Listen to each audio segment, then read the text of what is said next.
Hi, my name is Justin Coe, and I'm an engineer on the Android Wear team. I'm here today to tell you about how you can make your app ready for the wrist with Android Wear. Let's take a look at how developing for Android Wear is different than developing traditional Android apps. One key benefit of Android Wear is giving people the information they need right when they need it. We realize that your Android device already does a lot of this through notifications, so we decided to start by bringing those same notifications to your wrist. I'll show you what I mean. Here I have my Nexus 5. I've installed the Android Wear Preview app on it, and I've paired it to my emulated device. I have a small app which creates notifications with different styles. Notice how the notification appears on Android Wear automatically. I can update the notification, and the changes are immediately bridged over. Even better, I can dismiss the notification from my Android Wear device, and it'll disappear from my phone. This is a really powerful concept. This means that if your app posts notifications today, it's already on your wrist. It's worth noting that all of this is possible thanks to the Notification Listener API that was added in Android 4.3. So let's talk about how to get started developing for Android Wear. First, go to developer.android.com, where you can sign up for the developer preview and browse the documentation.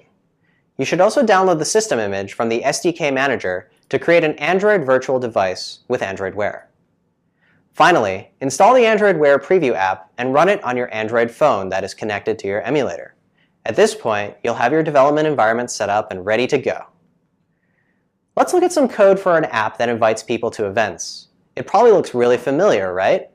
There isn't anything specific to Android Wear here. I'm just using the notification compat class from the Android support library to show a notification. I've also added an action to my notification so I can tell my app that I'll be attending the event. This action becomes available on my wrist, so I don't even have to take my phone out of my pocket to respond. Instead, I just swipe over to the right and tap the action. That starts a service on the phone that can add the event to my calendar and then remove the notification. Note that I could have used the notification styles introduced in Android 4.1, such as Big Picture Style, to show a photo alongside the notification text. So that's really cool, but with great power comes great responsibility. Automatically bridging notifications to your wrist means it's extremely important that you be considerate of when and how you notify the user. First, note that Android Wear devices will not vibrate for every notification. That will get annoying really quickly. Only notifications which would vibrate or make a sound on the phone will buzz your wrist. Next, it's important that notifications be as contextually relevant as possible. For example, you can use the APIs in Google Play Services to set up a geofence and only post a notification when the user is at home. Or you could use the Activity Detection API to only send notifications when the user is biking. If you have an app that generates a lot of notifications, like a chat or email client, you should give your user control over when your notifications will make a sound or vibrate. Finally, you should take advantage of the notification priority field. There are several buckets: max, high, default, low, and min. Setting the proper priority helps the system show the most relevant information at the right time. For more on what makes a good notification, see the design guidelines on developer.android.com. So that's one way you can begin getting your app ready for the wrist with Android Wear.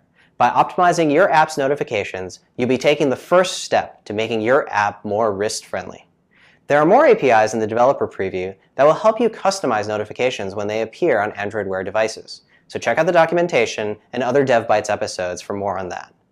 And make sure to look at the sample code in the developer preview and the UX guidelines on developer.android.com.